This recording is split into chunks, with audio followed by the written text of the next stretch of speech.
轉季時候咧，真係好容易喉嚨痕同埋有咳喎。但其實好多食材都可以幫到手嘅，我哋一齊睇下有啲咩法寶啊！喉嚨痕有咳，其實同肺部有密切關係。中醫指肺為嬌臟，所謂嬌可理解為嬌生慣養，太寒太熱都唔得。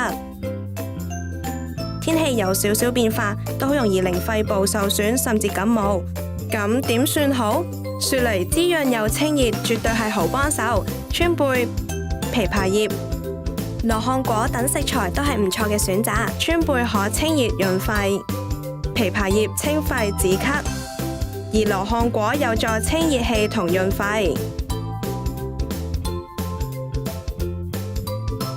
蘋果雪梨無花果茶、羅漢果茶、川貝枇杷雪梨茶、杏汁金腿豬肺湯都好有益㗎。哦，咁你識點做啦？